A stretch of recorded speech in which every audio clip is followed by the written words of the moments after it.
ascunzătoare a unui personaj negativ. Cascadă cu apă caldă. Să vedeți ce culoare are apa. Și acum surpriza. Mai avem doar 1000. Bibelou, luare la ureche. E Buddha care veghează. Vedeți? Parcă se unește pământul cu cerul. Cu cât facem un pas, cu atât ne minunăm și mai mult. Începem o nouă aventură. Ia uitați unde suntem.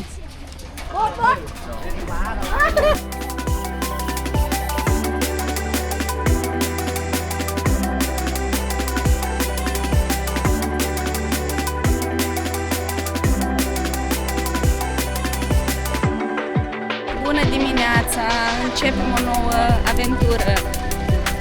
Astăzi am plecat de la Phuket, mergem către Krabi, ne-am organizat târziu, vreau să mergem cu feribotul, până la urmă am luat un Grab. Dar în drum spre Krabi cu mașina ne oprim la James Bond Island. Traseul pentru a ajunge până aici este foarte frumos. Dar James Bond în sine e o stâncă micuță care a devenit faimoasă, de-aia are și numele ăsta, după ce în unul din filmele James Bond era aici ascunzătoarea unui personaj negativ. De fapt, ea are un nume thailandez. M-ați dorit vreodată să vedeți Mona Lisa lui Leonardo da Vinci și când ați ajuns la Louvre ați văzut că e foarte mică? Așa e și la James Bond Island.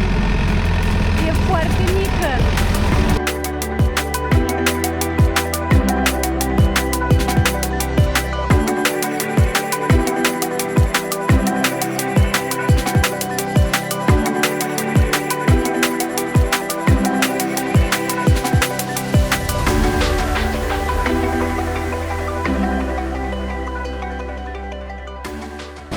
Uitați ce formațiune, pare că stă să cadă pe noi. N-am mai văzut așa ceva.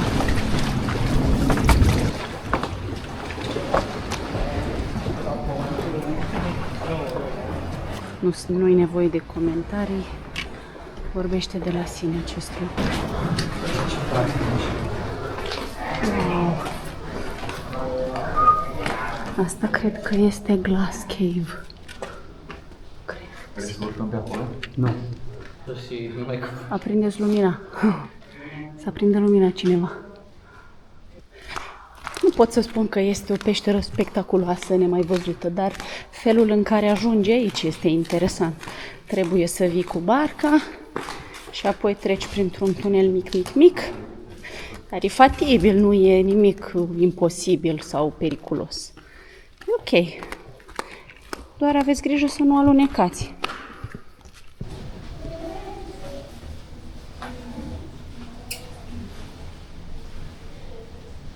Uitați ce-am deasupra capului ăsta. Umiditatea cred că e 98%. Nu se văd rocile astea care parcă zboară. Parcă sunt stânci zburătoare.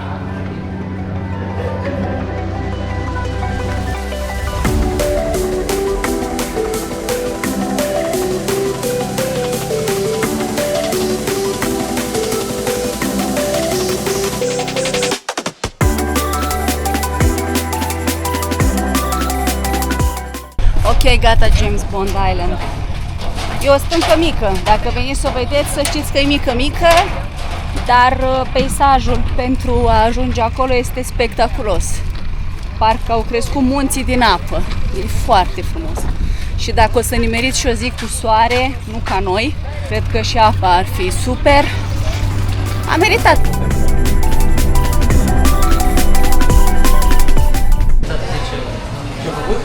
Am ajuns la Krabi. O să stăm la hotelul Infinity Aonang, unde plătim 340 de euro pentru 4 nopți cu mic dejun inclus. Să vedem ce ne oferă. Dar știți ce am remarcat eu aici? În curtea hotelului sunt frangipani. Frangipani. Și durian. Îl cunoașteți? E fructul faimos, care miroase urât. Deci o porție de orez cu usturoi, 380 de. o porție de noodles, curry noodles cu porc, o bere cean, că avem o nouă pasiune, e super bună, și o porție de orez cu pui și cu ou, 380 de baht, deci 10 euro și 10 cenți. Și un cocos, vă rog.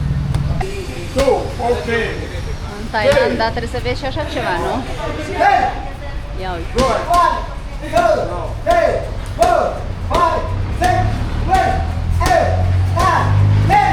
La plimbare prin Ao Nang.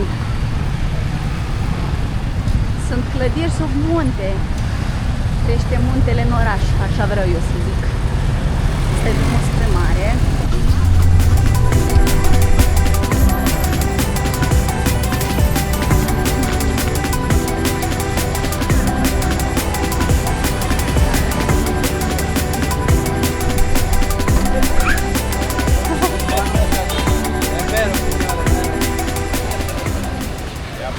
Haideți să vă arăt Ao Nang nici seara.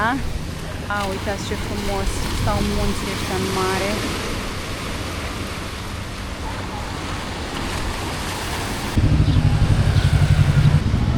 Cum este faleza la Krabi, la Ao Nang Beach. E plin de viață. Și deasupra este o junglă spectaculoasă și în dreapta niște munți minunați care se continuă în mare.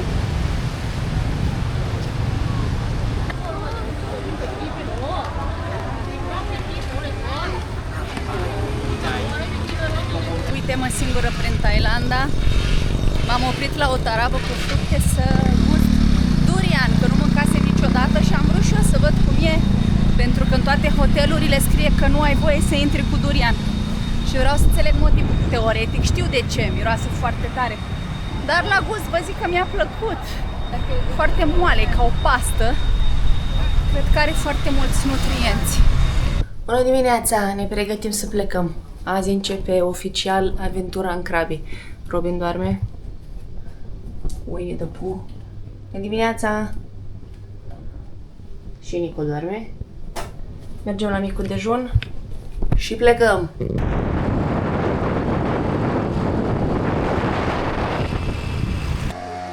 Hot Stream. Nu Emerald Pool. Hot Stream. Aici este o cascadă cu apă fierbinte. Să vedem dacă s-a schimbat ceva. Cascadă cu apă caldă. Hot Stream.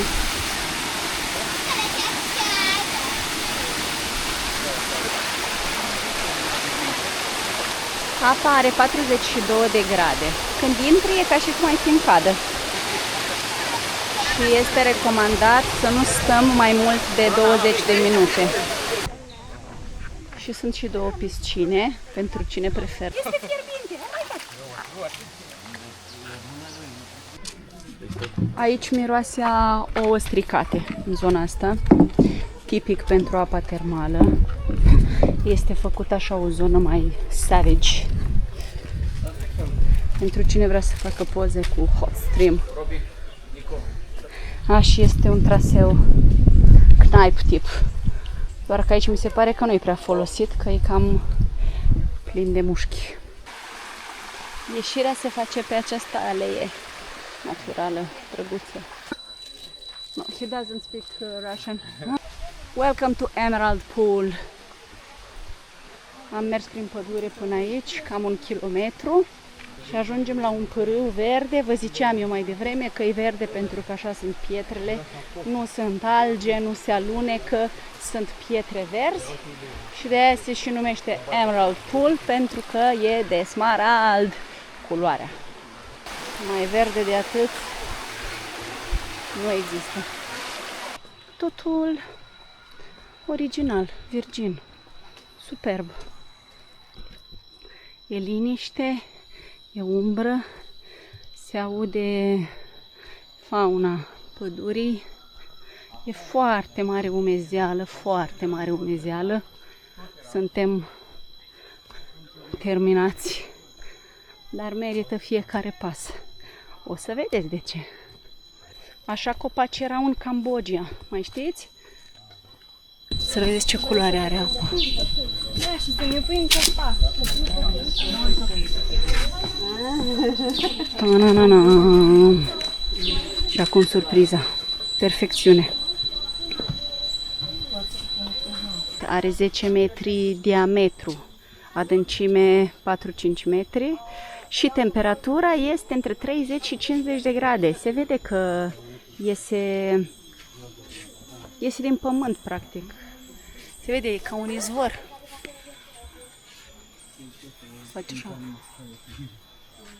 Vedeți ce fruntea mea perfectă, nu?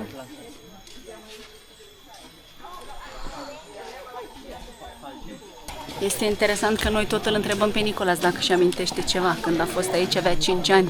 Nu și amintește nimic, nu știe nimic. Deci am făcut bine că ne-am întors. Că așa vă arătăm și vouă. După ce am mers un kilometru până la Blue Pool, ne-am oprit la Emerald Pool să ne răcorim, pentru că aici apoi nu e nici caldă, nici rece, este o cuie perfectă. În locurile astea din Thailanda e foarte frumos, că ori de câte ori vrei să mergi undeva, nu e doar sosirea frumoasă, și traseul este foarte frumos. Mergi prin pădure, auzi insecte, animale, auzi cum curge pârâul. Vă mai arăt? Vă mai arăt!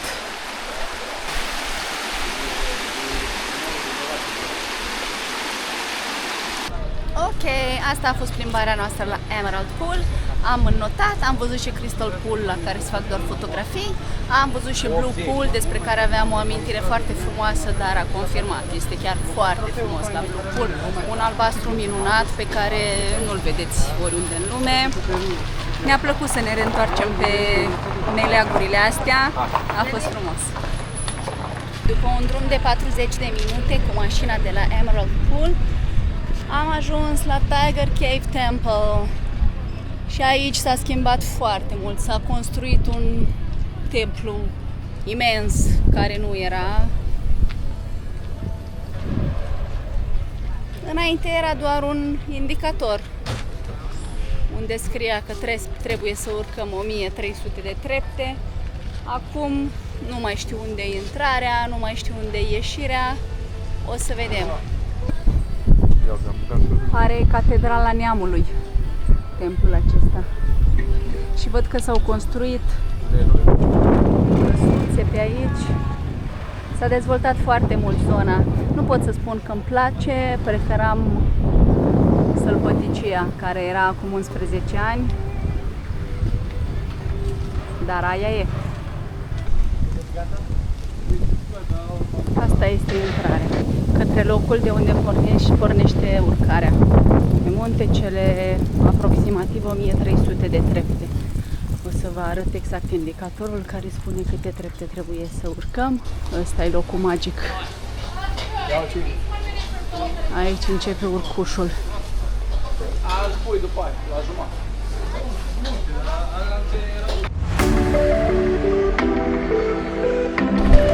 A început aventura. Când văd semnul exit îmi fac curaj. Suntem avertizați să avem grijă la maimuțe. Sunt multe pe traseu. Ia uite, oamenii coboară cu spatele. Fiecare are tehnica lui. Cum? Mi se pare o super invenție să faci trepte ca să urci pe munte. Mai există undeva? La Ceahlău. La Ceahlău nu există. Ba da. Erau în Hawaii, dar le-au declarat ilegale și cred că le-au distrus.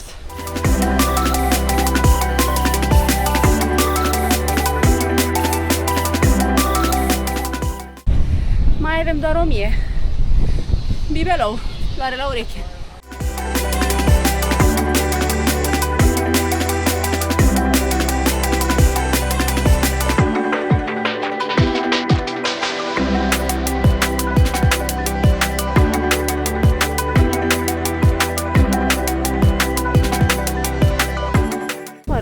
și vă arăt că acolo sus sunt trepte. Foarte abrupt. Am ajuns la treapta 881. Așa e priveliște aici. Dar ce nu v-am spus eu e că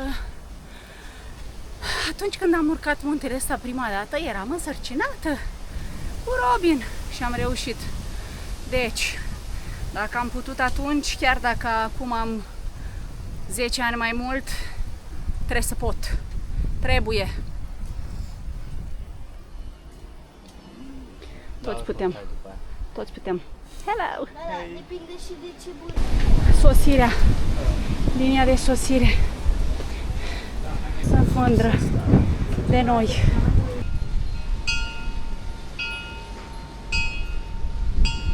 Lui Buda. Intrăm desculți, da? Vă mai zic, știți?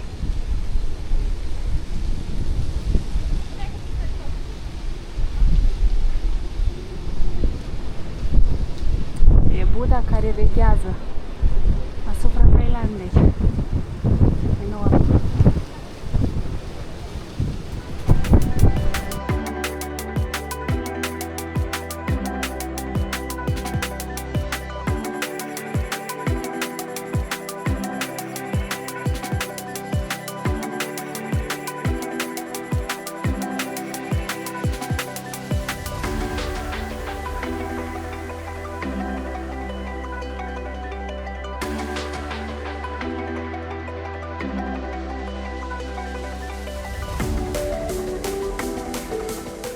Amprenta lui Buda, cred că asta este, văd că oamenii lasă bănuți. Mie îmi plac foarte mult munții ăștia, mi se pare că sunt ca în Avatar. Acolo la distanță este o pădure cu liane, cred că așa și-a închipuit James Cameron tărâmul avatarilor. O fi văzut el ceva mai frumos, dar și aici nu e de neglijat. Mie îmi place foarte mult. Și în depărtare să văd alți munți.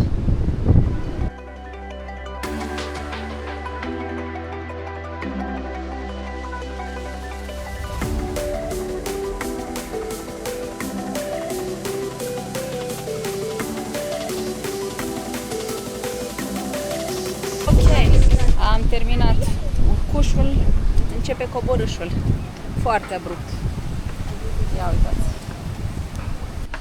Asta e partea mea preferată, pentru că văd oameni care abia urcă săracii, iar noi deja suntem la coborâri, ne-am odihnit, am mâncat, am făcut poze. Ia, sacrificiu.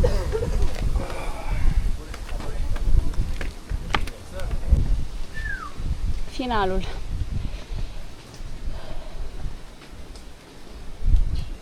Data trecută când am fost era plin de maimuțe pe toate balustradele astea. Nu mai e niciuna. Eu mă bucur foarte mult pentru că mi este frică de maimuțe. Le respect, îmi sunt dragi, dar nu vreau să le am pe aproape. Și mă bucur că astăzi nu le-am întâlnit. Am reușit. Final. Slavă Domnului! Când sunt în locuri din astea, vă spun sincer, mă simt ca un vlogger de la cu 1 milion de followeri, pentru că sunt niște locuri cu adevărat frumoase, pe care îmi doresc să le vedeți cu toții, live. Să veniți aici să vedeți și voi. Că eu așa mă bucur când aud că pleacă cineva în vacanță, sunt așa fericită de parcă aș pleca eu. Aici am găsit maimuțe. Ziceam eu că mă bucur că nu le-am văzut. Și uitați templul ăsta, maestos. Este chiar frumos. Doar că ăsta mi se pare mai mult taoist decât budist. Poate greșesc. Uitați ce frumos se vede muntele.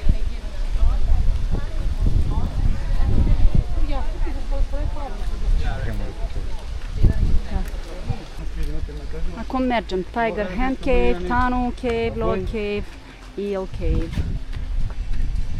Mai sunt 180. Ce vrei să fie 180 pe lângă 1300 cât am făcut.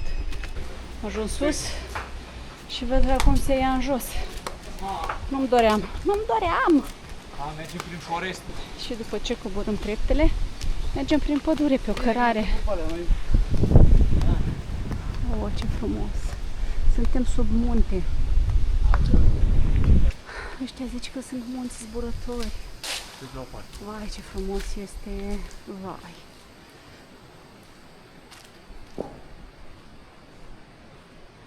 E superb aici. După ce urci aproape 1300 de trepte, nu prea mai ai curaj să mergi și la cele 180 din dreapta. Dar uitați ce pierdeam dacă nu veneam aici. Așa a fost la Glass Cave, la James Bond Island, doar că acolo se avea acces doar pe mare. Aici e pe pământ.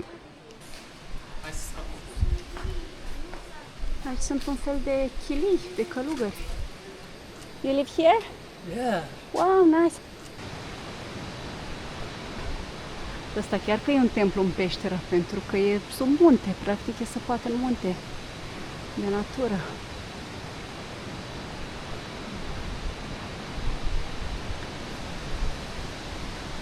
Și dacă noi credeam că oprirea este aici, ne înșelam. Mai e o grotă.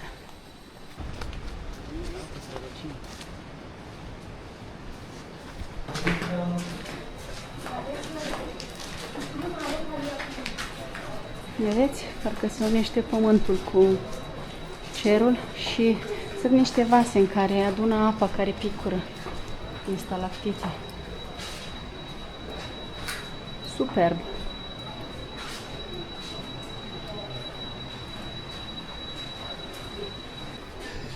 Adevărul este că Thailanda este foarte bogată din punct de vedere al reliefului.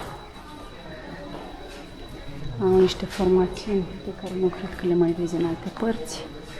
Eu cel puțin nu le-am văzut în alte părți. Impresionante. Ok, butonul meu l-am vrut. Am reușit să ajung. Ce secrete sunt locurile astea, vă dați seama?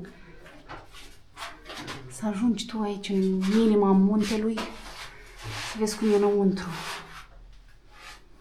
Suntem binecuvântați.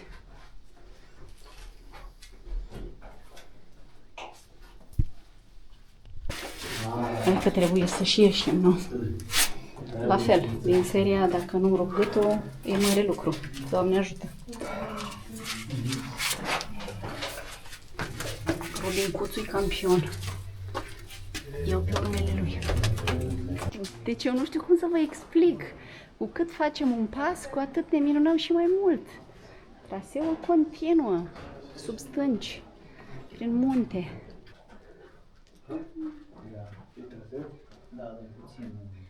Dă-mi un pic ca să se vadă mai bine. Copacii ăștia zici că sunt făcuți la mână, din lut. Uitați și voi ce construcție are, ce structură. Vai, deci cum bate vântul prin crengile astea, iubesc, iubesc. Cine mă cunoaște știe cât de mult iubesc eu vântul, iubesc. Uitați. Am un Tarzan în familie. Vai, vai Nicolas, te rog coboară.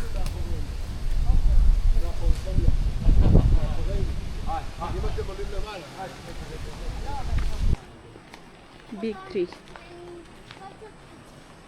Enorm.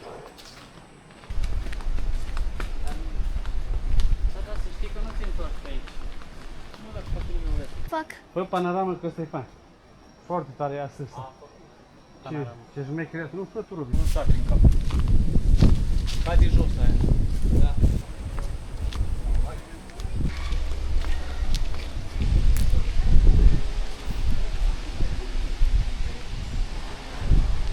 Știți ce mă întreb eu? Oare oamenii de religie budistă, când vin în Europa și văd preoți catolici sau ortodoxi, fac la fel ca noi? Că îi filmează sau vor să facă fotografii cu ei? Îmi zice cineva? Astăzi v-am arătat câteva dintre locurile pe care le puteți vedea dacă veniți în vizită la Krabi, iar acum vă las în compania unor băieți pe care cu siguranță o să-i vedeți pe plajă în fiecare seară la Ao Nang. Vă pup!